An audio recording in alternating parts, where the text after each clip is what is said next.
Elle brise les plafonds de verre et est soutenue par Joe Biden pour la présidentielle américaine. Mais qui est Kamala Harris et ferait-elle une bonne candidate? Kamala Harris est née en 1964 à Auckland d'un père jamaïcain professeur d'économie et d'une mère indienne chercheuse spécialiste du cancer du sein. Elle étudie à l'université Howard à Washington et obtient un diplôme en sciences politiques et un autre endroit au Hastings College. Elle devient ensuite procureure avant de monter les échelons et d'être nommée procureure générale de Californie en 2011. Elle est alors la première femme et la première personne de couleur à décrocher ce poste. En 2016, elle devient aussi la première femme sud-asiatique à entrer au Sénat, puis elle devient la première femme tout court à devenir vice-présidente en 2021.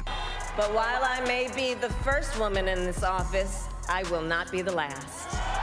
Aujourd'hui, c'est elle qui prédomine pour succéder à Joe Biden et devenir la candidate des démocrates à l'élection présidentielle américaine. Kamala Harris est en effet bien placée pour reprendre le flambeau puisqu'elle est déjà soutenue par de grands noms de la politique américaine, comme le couple Clinton, Alexandria Ocasio-Cortez ou encore le gouverneur de Californie, Gavin Newsom. Âgée de 59 ans, elle affichera aussi une certaine image de jeunesse face à Donald Trump, désormais le candidat le plus âgé à se présenter à la présidence. Une campagne menée par Kamala Harris pourrait donc s'avérer dangereuse pour les républicains car elle pourrait plaire davantage à l'électorat féminin qui historiquement vote plus que les hommes et constitue le talon d'Achille du parti de Donald Trump. En dehors de son âge, Kamala Harris est une figure historique et emblématique de l'Amérique moderne. En tant que femme noire et asiatique, ignorer sa candidature pour la remplacer par un autre candidat serait perçu comme une injustice, surtout dans un parti qui accorde une grande importance au soutien des minorités et à la diversité. C'est d'ailleurs en partie sur son identité qu'elle mène son combat politique. En 2020, après le décès de George Floyd, elle dénonce le manque de considération pour les Afro-Américains. Et un an plus tôt, elle avait aussi fait une référence à son enfance face à Joe Biden et son opposition passée à une politique de déségrégation raciale qui consistait à transporter en bus certains enfants vers des écoles éloignées et dont elle avait bénéficié. Elle répond alors « La petite fille dans le bus, c'était moi ». Kamala Harris incarne aussi la défense du droit à l'avortement porté par l'administration Biden, un sujet explosif qui a déjà pénalisé le parti républicain dans les urnes.